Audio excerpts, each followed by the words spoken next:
चलिए हम लोग समझते हैं। सबसे पहले कोशिका से संबंधित ये अध्याय है, तो कोशिका के बारे में समझेंगे। जैसा कि आप लोग 8वीं क्लास में पढ़े थे कोशिका पढ़े थे, उसी प्रकार से 9वीं क्लास में भी आपको कोशिका की जानकारी लेना है, आपको पढ़ना है। कोशिका में 9वीं क्लास में हम लोग मुख्य रूप से क्या पढ़े थे, 8वीं क्लास में क्या पढ़े थे कि शरीर की सबसे छोटी इकाई क्या होती है, कोशिका होती है। हमारी शरीर किस चीज से मिलकर के बनी होती है, कोशिका से मिलकर के बनी होती है। हमारे शरीर में अनेक प्रकार के कोशिकाएं होती है। ये सारे बात हम लोग जो है पिछले क्लास में पढ़ लिए थे, यानी कि क्लास 8 में पढ़े थे। ठीक है, जैसे अनेक प्रकार की कोशिका कहने का मतलब जैसे कि जो है आरबीसी अलग प्रकार की कोशिका होता है, डब्ल्यूबीसी अलग प्रकार की कोशिका होता है, तंत्रिका कोशिका अलग प्रकार का होता है, पेशीय कोशिका हो गए, तरल संयोजी कोशिका हो गए। यानी कोशिका भिन्न भिन्न प्रकार के होता है और वही सारे कोशिका मिलकर के एक शरीर का निर्माण करते हैं। तो सबसे पहला क्वेश्चन यहाँ से तुरंत बन जाता है कि शरीर की सबसे छोटी इकाई क्या है। तो शरीर से सबसे छोटी इकाई क्या है, कोशिका है। क्यों कोशिका है, क्योंकि शरीर का निर्माण किससे होता है, कोशिका से मिलकर के होता है। अच्छा, सबसे पहले अगर हम लोग बात करें कि कोशिका, इसका पता कौन लगाया कि हमारी शरीर कोशिका से मिलकर के बना होता है, तो देखिए हम लोग जो है 8वीं क्लास में ही पढ़े थे कि कोशिका की खोज सबसे पहले हम लोग तो समझ गए, पहला बात समझ गए कि शरीर की सबसे पहले हम लोग समझे कि शरीर की सबसे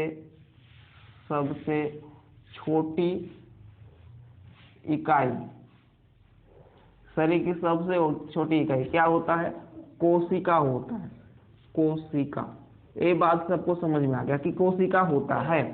लेकिन इस कोशिका की खोज किसने किया, ये चीज हम लोग अगर जानना चाहें तो, क्योंकि कोई तो खोज किया होगा तभी पता चला होगा कि शरीर की सबसे छोटी इकाई क्या होता है, कोशिका होता है। तो देखिए बहुत पहले, आज के जो है बहुत पहले, सबसे पहले एक ऋषि थे। ठीक है, ऋषि का मतलब साधु संत थे। ठीक है, भारत के, वे ही कोशिका के बारे में कुछ जानकारी दिए थे। इसके बाद एक वैज्ञानिक आए जिनका नाम रॉबर्ट हुक है। ठीक है, 1665 में वे कोशिका के बारे में कुछ बात बताए लोगों को। इसीलिए कहा जाता है कि कोशिका की खोज जो है रॉबर्ट हुक ने किया था। देखिए रॉबर्ट हुक ने क्या किया था उसके विषय में हम लोग अगर जाने तो, यानी कोशिका की खोज पहले तो लिख लेते हैं, कोशिका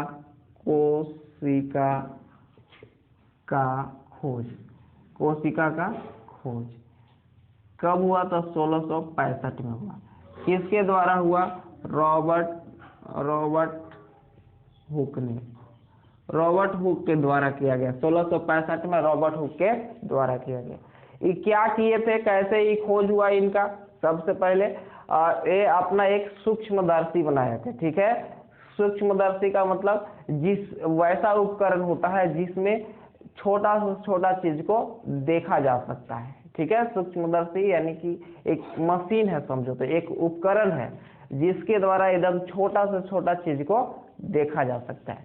तो वे जो है एक सूक्ष्मदर्शी बनाए और उसके सहायता से वे काष्ठ के लुगदी को देखे। तो काष्ठ के लुगदी को काष्ठ का लुगदी मतलब कि लकड़ी का। ठीक है, लकड़ी को छाल समझो निकाल करके उसको सूक्ष्मदर्शी की सहायता से देख रहे थे ध्यानपूर्वक। तो देखे तो उसमें जो है मधुमक्खी के छत्ता जो होता है उस प्रकार के छोटे छोटे घर टाइप उनको दिखाई दिया। ठीक है, जैसे काष्ठ का लुगदी लिए, मान लो कि ये लकड़ी का टुकड़ा है, समझ लो छाल, लुगदी नहीं समझ में आ रहा था। ठीक है, अब वे इस पर सूक्ष्मदर्शी की सहायता से ध्यानपूर्वक देख रहे थे। तो ध्यानपूर्वक देखे तो यह जो है कई कोष्ठकों में बटा हुआ दिखा। ऐसे नग्न आंखों से देख रहे थे तो एकदम समतल दिखाई दे रहा था, जबकि इसको सूक्ष्मदर्शी की सहायता से देखे तो अनेक प्रकार के उसमें कोष्टक दिखाई दिया, अनेक प्रकार के घर दिखाई दिए, कमरा के रूप में दिखाई दिया। ठीक है, अब इसी कमरा के अंदर इस प्रकार से बीच में गड्ढा कलर दिखाई दिया। तो वे जितने भी कमरे की टाइप दिखाई दे रहा है, जितने छोटे छोटे इकाई दिखाई दे रहा है बॉक्स टाइप ना, तो इसी बॉक्स को उन्होंने, कमरा को उन्होंने कोशिका नाम दिया है। ठीक है, तो इसीलिए कहा जाता है कि कोशिका की खोज किसने की, तो कोशिका की खोज रॉबर्ट हुक ने की। कैसे खोज की थी, तो वे अपने द्वारा स्वयं निर्मित सूक्ष्मदर्शी का उपयोग करके काष्ठ के लुगदी को ध्यान पूर्वक देखे। ठीक है, तो ध्यान पूर्वक देखे तो उसमें अनेक प्रकार की जो है, अनेक उसमें छोटे छोटे कमरा की तरह दिखाई दिया। अब इसी कमरा को उन्होंने क्या कहा, कोशिका कहा, कोशिका कहा। ठीक है, तो कोशिका की खोज किसने की, रॉबर्ट हुक ने की। कब की, 1665 में की। और अब ये सारी कोशिकाएं कैसी कोशिका थी, तो देखिए ये सारी कोशिकाएं जो है कांच के लुगदी थी, तो अलग लकड़ी का टुकड़ा था, तो यह मृत कोशिका थी। कैसी कोशिका थी, यह मृत कोशिका थी। तो पूछा जाएगा कि 1665 में जीवित कोशिका की खोज की गई कि मृत कोशिका की खोज की है, मृत कोशिका, मृत कोशिका, मृत कोशिका की खोज किए थे रॉबर्ट हुक। 1665 में कैसा कोशिका की खोज किए थे, मृत कोशिका की खोज किए थे। क्लियर, सबको समझ में आ गया। आगे देखिए, अब लोगों को पता चल गया था कि हमारी शरीर जो है कोशिका से मिलकर के बनी होती है। ठीक है, और कोशिका की खोज रॉबर्ट हुक ने कर दिया था, यानी बता दिया था कि हमारे शरीर की सबसे छोटी इकाई क्या है, कोशिका है। लेकिन जीवित कोशिका के बारे में चर्चा अभी नहीं हुई थी।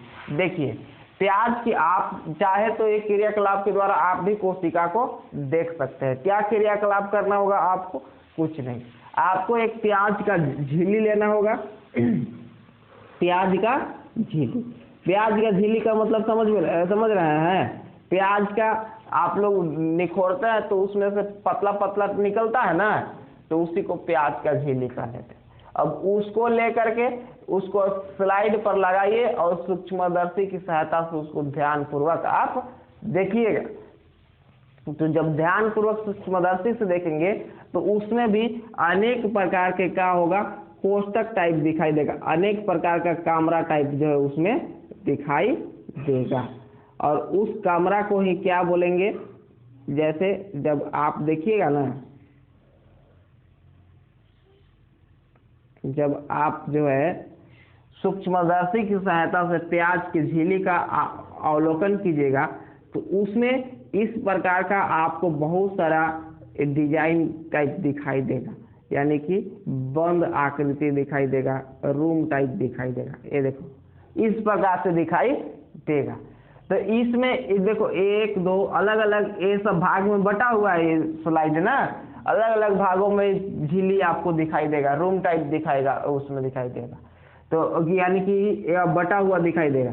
तो इसी को क्या कहेंगे, कोशिका कहेंगे, कोशिका कहेंगे। ये देखो समझो तो ये पूरा एक प्याज का जो छिलका रहता है वो छिलका ले लिए थे, और उसको जब ऐसे देखिएगा तो छिलका टाइप दिखाई देगा, लेकिन जब सूक्ष्मदर्शी की सहायता से देखिएगा तो इसमें क्या दिखाई देगा, आपको अलग अलग कटा हुआ भाग दिखाई देगा और बीच में ऐसे गाढ़ा कलर दिखाई देगा। ठीक है, तो इसमें देखो ये सब क्या है, एक कोशिका है, यहाँ से आते कि एक कोशिका है, यहाँ से आते कि एक कोशिका, ये सब कोशिका है। ठीक है, और ये कोशिका सब जब आपस में मिल गया है तो झिल्ली का निर्माण हुआ है। इसीलिए बोला जाता है कि जो है सबसे छोटी इकाई जो है कोई भी चीज का सबसे छोटी इकाई क्या होता है, कोशिका होता है। क्लियर, सबको समझ में आ रहा है, समझ में आ रहा है सब लोगों को। ठीक है, अब देखिए ये सब क्रियाकलाप के द्वारा पता चल गया कि कोशिका होता है, कोशिका की खोज हो गई है, रॉबर्ट हुक ने कर दिया, आप देख सकते हैं। आपको जीवित कोशिका और देखना है तो आपको एक और काम बताते हैं। आप अगर सूक्ष्मदर्शी की सहायता से आप विद्यालय में क्रियाकलाप करेंगे तो वहां पे आपके अपने शरीर का कोशिका कैसे दिखाई देगा, तो आपको अपने गाल के अंदर यानी कि मुंह के अंदर आपको उंगली डालना है और वहां से अपने कोशिका को निकालना है। कैसे निकालना है, ऐसे करके खींचिएगा तो कुछ आपके हाथ में चिपा पदार्थ आ जाएगा, ठीक है, और उसको स्लाइड पर आप लगाइए, और स्लाइड पर लगाइएगा तो वह आपकी कोशिका होगा, और उसे भी आप आसानी से सूक्ष्मदर्शी की सहायता से देख सकते हैं। क्लियर, सब लोगों को समझ में आया। अब देखिए, अब हुआ जीवित कोशिका के बारे में बात। तो सबसे पहले जो है जीवित कोशिका का खोज, अब हम लोग पढ़ेंगे। कोशिका की खोज तो हो गई थी, लेकिन जीवित कोशिका की खोज नहीं हुई थी, तो हम लोग लिखेंगे अब जीवित कोशिका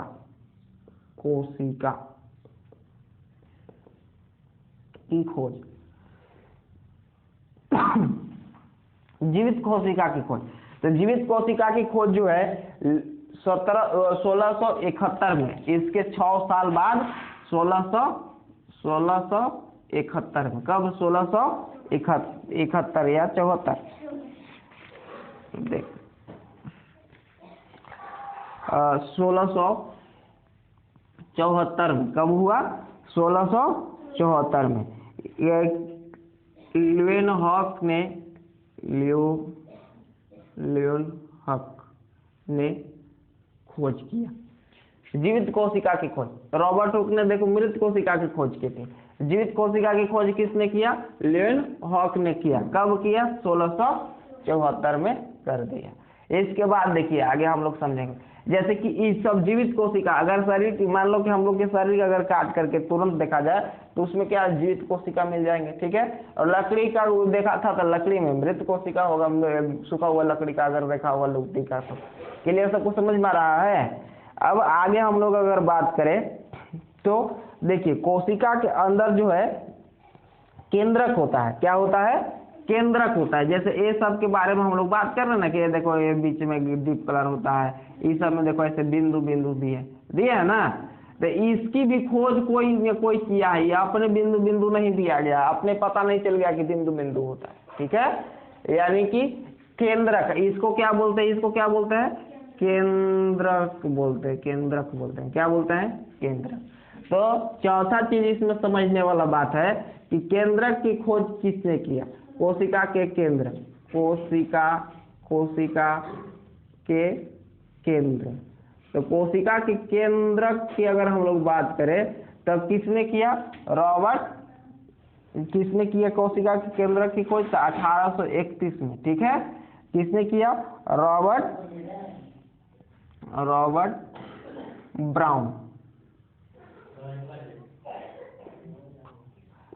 ब्राउन ने किया था, ठीक है। तो आपको ये भी याद करना होगा कि ये जो केंद्रक होता है ना, कोशिका का अंदर दीप जो ऐसे गढ़ा कलर दिखाई दे रहा है, तो इसी को केंद्रक बोला जाता है। प्रत्येक कोशिका में क्या होता है, केंद्रक होता है। तो इस केंद्रक की खोज किसने किया, तो 1831 में रॉबर्ट ब्राउन ने किया था। क्लियर, समझ में आया सब लोगों को, ठीक है। कि केंद्रक की खोज किसने किया, रॉबर्ट ब्राउन ने किया। कब किया, 1831 में। केंद्रक कहाँ पर होता है, कोशिका के अंदर होता है। क्लियर, सबको समझ में आ रहा है ना। जैसे इसको अगर मान लो कि निकाल लिए तो देखो ये ऐसे हो गया, और इसके अंदर अब का ये मान लो कि कोशिका है, ये कोशिका के अंदर ही क्या हो गया, केंद्रक हो गया, ठीक है। इसकी खोज किसने कर दिया, रॉबर्ट ब्राउन ने कर दिया 1831 में। अब देखिए, कोशिका के आधार पर जीवों का प्रकार की हम लोग चर्चा करें। जैसे क्या होता है कि कुछ जीव जो है एक कोशिका का बना होता है, और कुछ जीव है बहुत सारी कोशिकाओं से मिलकर के बने होते हैं उनके शरीर। जैसे कि देखो, मनुष्य है तो हमारे शरीर में लाखों करोड़ों कोशिका उपस्थित है, और कुछ जीव जैसे कि अमीबा होता है, वो एक ही कोशिका में पूरा शरीर उसकी विकसित होती है। तो उसके आधार पर जो है 2 भागों में जीवों को बांटा गया है कोशिका के आधार पर। एक होता है एक कोशिकीय जीव, और एक होता है बहुकोशिकीय जीव। आगे हम लोग समझने वाले हैं क्या है, कोशिका के आधार पर जीवों का प्रकार। अगला हम लोग अगर बात करें नेक्स्ट पॉइंट, तो कोशिका के आधार पर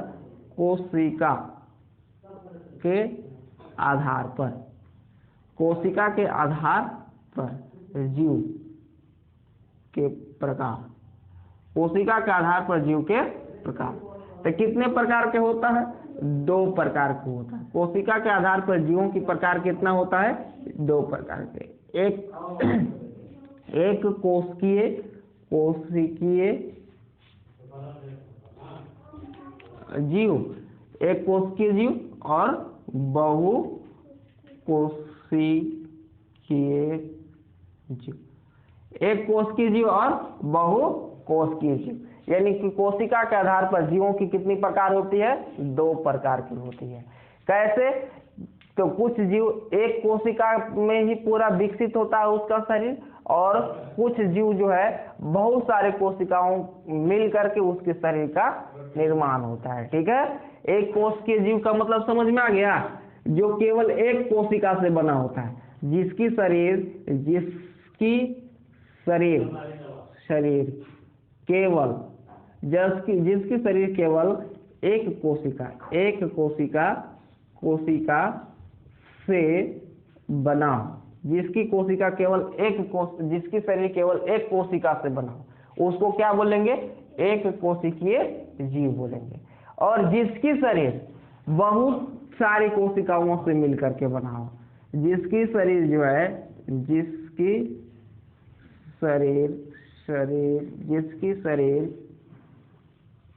ढेर सारी कोशिका से मिलकर बना हो, उसको क्या कहेंगे? बहुकोशिकीय जीव। क्लियर? सबको समझ में आ रहा है कि एक कोशिकीय जीव यानी कि एक कोशिका से ही केवल बना होगा, उसको एक कोशिकीय जीव। जैसे कि अमीबा होता है, इसमें उदाहरण की अगर हम लोग बात करें ना, तो अमीबा का संरचना जो है एक कोशिका में ही पूर्ण हो जाता है। अमीबा का चित्र सबको याद होगा कि ऐसे अनियमित आकार का होता है। ये देखो अमीबा हो गया। ठीक है, तो यह एक ही कोशिका में पूर्ण शरीर इसका विकसित होता है। अमीबा हो गया एक कोशिकीय जीव का उदाहरण। और कौन सा जीव हो गया? युगलिना हो गया, यह एक प्रकार का शैवाल है, ये भी एक कोशिकीय जीव के अंतर्गत आता है। और कौन सा हो गया एक कोशिकीय जीव में? कैलेमिनोमोनास एक हो गया, लिख लेते हैं कैलेमिनोमोनास, एक कोशिकीय जीव का उदाहरण है। पैरामेसियम, ये सब एक कोशिकीय जीव का उदाहरण है। ये सब जीव जो है केवल एक ही कोशिका में पूरा शरीर लोग का विकसित होता है। लेकिन बहुकोशिकीय जीव की अगर हम लोग बात करें, जिसकी शरीर ढेर सारी कोशिका से मिलकर के बना होता है, तो उसमें क्या हो गया? मनुष्य हो गया। क्या हो गया? सबसे उदाहरण की बात करें तो मनुष्य हो गया। हम लोग का शरीर जो है हजारों लाखों में करोड़ों कोशिका से मिलकर के बना हुआ है, इसलिए हम लोग बहुकोशिकीय जीव हैं। और गाय की बात करें, गाय भी एक बड़ा शरीर होता है ना, ये भी एक प्रकार के बहुकोशिकीय जीव है। ठीक है, और हम लोग बात करें, जो लोग खुद बताओ, सोच के बताओ कि बहुकोशिकीय जीव और कौन होगा? गाय हो गया, बैल हो गया, बकरी हो गया, अरे जितना बड़े बड़े जीव दिखाई देता है, हाथी हो गया, घोड़ा हो गया, वो सब क्या है? बहुकोशिकीय जीव है। क्लियर? सबको समझ में आ रहा है? बहुकोशिकीय जीव जिसका शरीर बड़े बड़े दिखाई देता है, वो सब बहुकोशिका से मिलकर के बना हुआ है। क्लियर? सबको समझ में आएगा कोशिका के आधार पर जीवों की प्रकार। अब आगे हम लोग पढ़ते हैं कि शरीर से सबसे छोटी इकाई, तो वहां तक समझ में आ गया है। जीवों की प्रकार सबको समझ में आ गया। ठीक है, अब हम लोग कोशिका के अंदर की बात पढ़ते हैं। कोशिका के अंदर क्या चीज होता है, इसको मिटा देते हैं। ठीक है, इसको मिटाते हैं।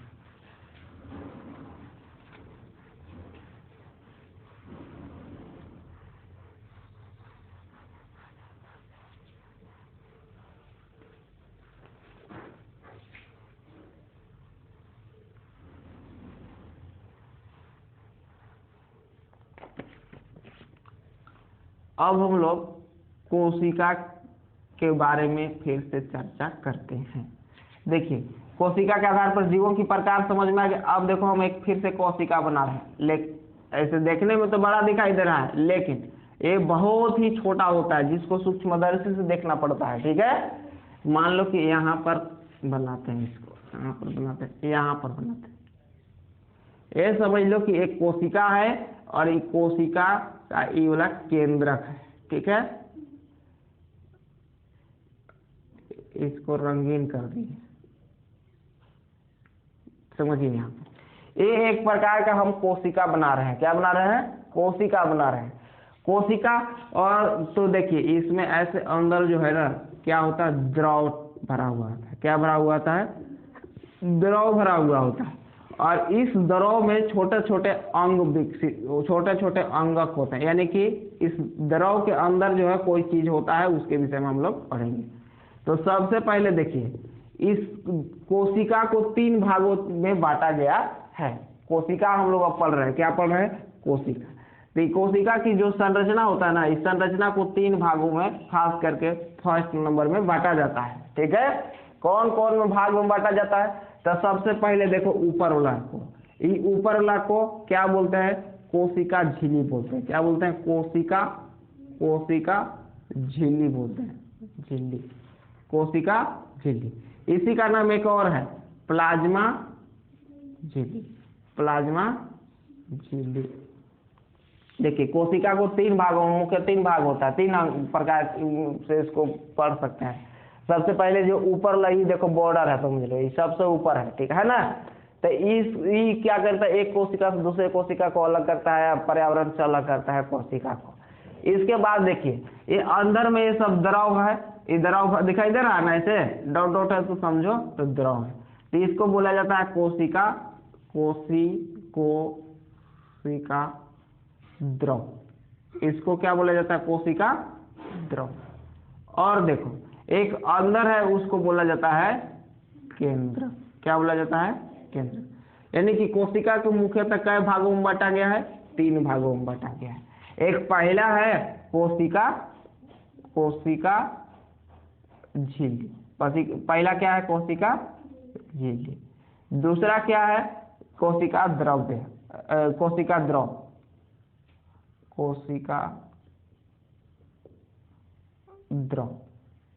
कोशिका द्रव। और तीसरा का क्या है? केंद्र।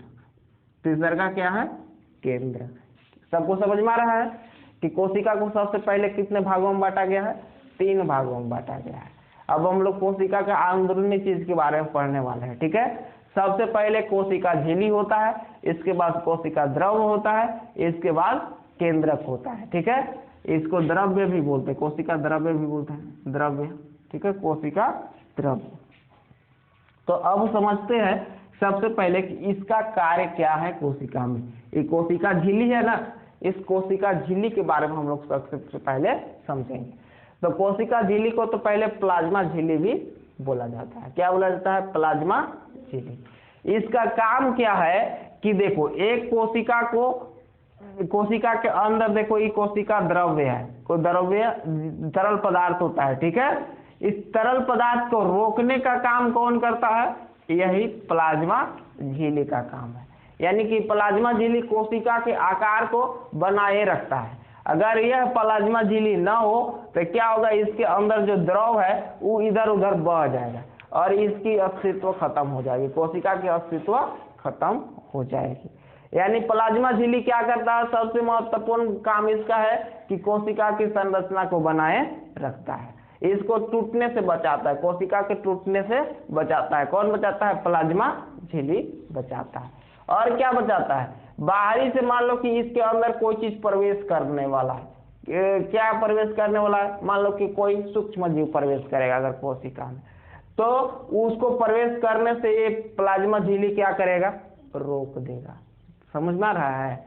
ये प्लाज्मा झिल्ली उसको अंदर नहीं जाने देगा, अंदर वाला को बाहर नहीं जाने देगा, बाहर वाला को अंदर नहीं जाने देगा। यानी कि पर्यावरण से सुरक्षा भी कराता है। कौन? प्लाज्मा झिल्ली। प्लाज्मा झिल्ली को क्या बोलते हैं? कोशिका झिल्ली भी बोलते हैं। और इसका काम सबको समझ में आ गया कि इसका काम क्या है। इसका काम पहला अगर हम लोग बात करें, प्लाज्मा झिल्ली के काम की बात कर लेते हैं। तो प्लाज्मा झिल्ली का काम है कि कोशिका की संरचना को बनाए रखना। पहला है कोशिका के आकार को बनाए रखना। पहला काम कि कोशिका के आकार को बनाए रखना। कोई नहीं रहेगा तो इसका द्रव बाहर निकल जाएगा, तो गड़बड़ा जाएगा। दूसरा इसका काम है कि अंदर कोशिका के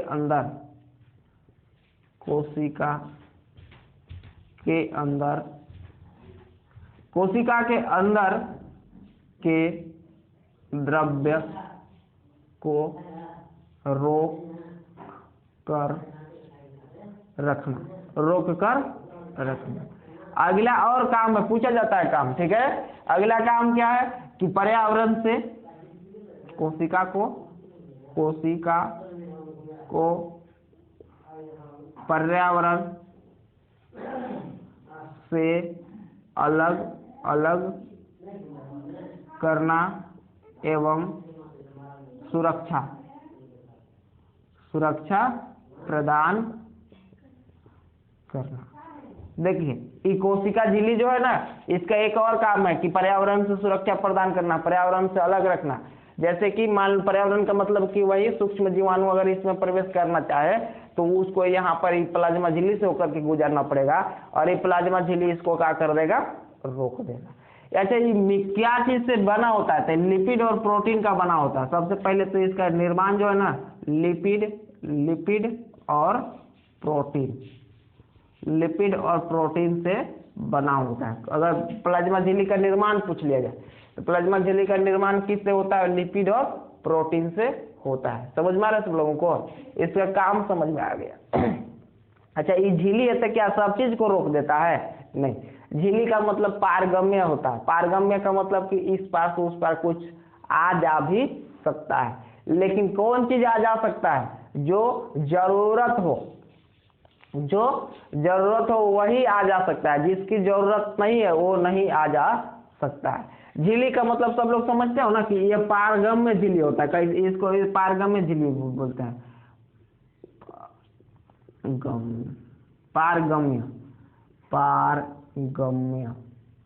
पारगम्य झिल्ली भी बोलते हैं। क्या बोलते हैं? पारगम्य झिल्ली। पारगम्य झिल्ली का मतलब हुआ कि इस पार से उस पार उसमें कोई चीज आ जा भी सकता है, लेकिन सूक्ष्म जीवाणु नहीं अंदर जा सकता है। समझ लो, वो अंदर के अंगक बाहर नहीं निकल सकता है। समझ में आ रहा है? तो ये क्या होता है? पारगम्य झिल्ली होता है। पारगम्य झिल्ली होता है। अब देखिए इसके अंतर्गत जाता क्या है? तो जब पारगम्य है तो इसके अंतर्गत जाता क्या है? तो इसके अंतर्गत अगर हम लोग बात करें तो हवा, वायु जो है, जैसे कार्बन डाइऑक्साइड और ऑक्सीजन, इस कोशिका में क्या होता है? ऑक्सीजन प्रवेश करता है, ठीक है। ऑक्सीजन अंदर जा सकता है और कार्बन डाइऑक्साइड बाहर निकल सकता है। यही होता है इसमें आने जाने का क्रिया, कि इसके अंतर्गत क्या जा सकता है? ऑक्सीजन गैस जा सकता है और कार्बन डाइऑक्साइड बाहर आ सकता है। कैसे? क्योंकि ये झिल्ली है, तो झिल्ली के अंदर बाहर कोई चीज आ जा सकता है, लेकिन कौन आ जा सकता है? जिसकी जरूरत हो। जिसकी जरूरत नहीं है वो आ जा नहीं सकता है। उसको रोकने का काम प्लाज्मा झिल्ली करता है। समझ में आ रहा है? तो इसमें अब गैस किस प्रक्रिया द्वारा जो है इसमें आता जाता है, वो हम लोग अगर बात कर ले। देखो इस प्लाज्मा झिल्ली के अंदर बाहर गैस का आदान प्रदान हो रहा है ना, ऑक्सीजन अंदर जा रहा है और कार्बन डाइऑक्साइड बाहर निकल रहा है। तो किस प्रक्रिया द्वारा? विसरण प्रक्रिया द्वारा, ठीक है। तो एक चीज यहाँ पर आपको ये चीज याद करके रखना होगा कि प्लाज्मा झिल्ली के अंदर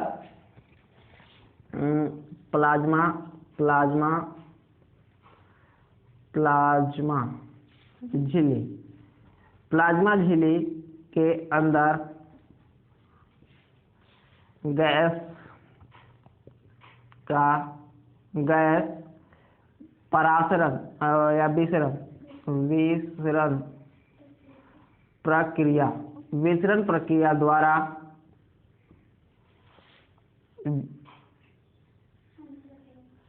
अंदर या बाहर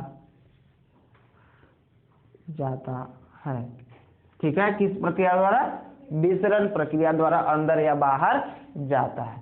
तो देखो प्लाज्मा झिल्ली के बारे में इतना जानकारी आपको कम से कम होना चाहिए। ठीक है, प्लाज्मा झिल्ली के विषय में सबसे पहले कि यह कोशिका के आकार को नियंत्रित रखता है, बनाए रखता है, कोशिका के अंदर के द्रव्य को रोक करके रखता है, बाहर नहीं निकलने देता है, कोशिका को पर्यावरण से अलग करना और सुरक्षा प्रदान करना, लिपिड प्रोटीन का बना होता है, पारगम्य झिल्ली होता है, यानी इस पार से उस पार कोई जा सकता है, कहा जा सकता है कार्बन डाइऑक्साइड और ऑक्सीजन।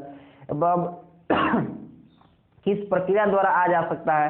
तो किस प्रक्रिया द्वारा? विसरण प्रक्रिया द्वारा आ जा सकता है। प्लाज्मा झिल्ली के विषय में इतना आपको जानकारी होनी चाहिए। अब देखिए हम लोग पढ़ते हैं कोशिका द्रव्य। क्या पढ़ेंगे हम लोग? कोशिका द्रव्य। और इसके विषय में हम लोग अब कल पढ़ेंगे, आज इतना ही। ठीक है, क्यों? क्योंकि आपका टाइम हो गया है, इसलिए आज इतना ही पढ़ेंगे। इसके विषय में हम लोग अब कल पढ़ेंगे कोशिका द्रव्य के बारे में। चलिए।